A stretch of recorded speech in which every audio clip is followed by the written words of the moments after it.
সুনামগঞ্জে বাংলাদেশ প্রেস ক্লাবের উদ্যোগে তুহিন হত্যার বিচারের দাবিতে বিক্ষোভ সমাবেশ অনুষ্ঠিত হয়েছে। বিস্তারিত থাকছে আমির হোসেনের পাঠানো তথ্য ও ভিডিওচিত্রে।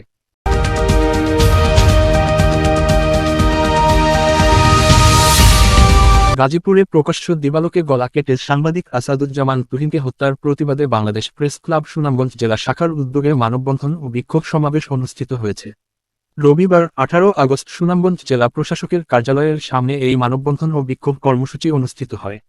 আয়োজক সংগঠনের জেলা কমিটির সভাপতি রাজধানী টিভি এবং দৈনিক বাংলাদেশ সমাচার পত্রিকার প্রতিনিধি এম আর সজীবের সভাপতিত্বে ও সাধারণ সম্পাদক এম তাজুল ইসলামের সঞ্চালনায় অনুষ্ঠিত মানববন্ধনে ইসলামী আন্দোলন বাংলাদেশ সুনামগঞ্জ জেলা শাখার সভাপতি মুফতি শহীদুল ইসলাম পলাশী, বাংলাদেশ জাতীয় সাংবাদিক সংস্থার সুনামগঞ্জ জেলা শাখার সভাপতি ও প্রেস ক্লাবের সিনিয়র সহ সভাপতি আল হেলাল, বাংলাদেশ জাতীয় সাংবাদিক সংস্থার সাধারণ সম্পাদক দৈনিক ইনকিলাব প্রতিনিধি হাসান চৌধুরী প্রমুখ বক্তব্য রাখেন।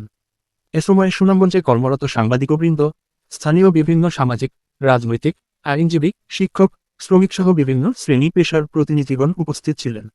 বিক্ষোভ সমাবেশে বক্তারা সাংবাদিক আসাদুজ্জামান তুহিনের হত্যাকারীদের দ্রুত বিচার নিশ্চিত করতে সরকারকে এগিয়ে আসতে হবে। তার পরিবারকে আর্থিক ক্ষতিপূরণ দিয়ে সঠিকভাবে পুনর্বাসনের দাবি দেশের সকল সাংবাদিকদের প্রাণের দাবিতে পরিণত হয়েছে। বক্তারা জার্নালিস্ট প্রোটেকশন অ্যাক্ট প্রণয়নের মাধ্যমে দেশের সকল গণমাধ্যম কর্মীদের নিরাপত্তা নিশ্চিত করার দাবি ও অন্তর্বর্তীকালীন সরকারের প্রধান উপদেষ্টার কঠোর হস্তক্ষেপ কামনা করেন।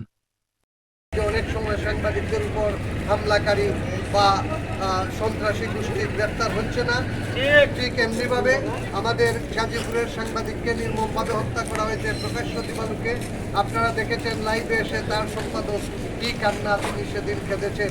এইভাবে যদি আজকে বাংলাদেশ চলে তাহলে এটি একটি প্রগতির দেশ হিসেবে গণ্য হবে বিশ্ব মানচিত্রে। তাই আমরা আজকে চাই যে এখানে নতুন করে কোনো আইয়ামে জাহিলিয়াত সৃষ্টি না হোক। আমরা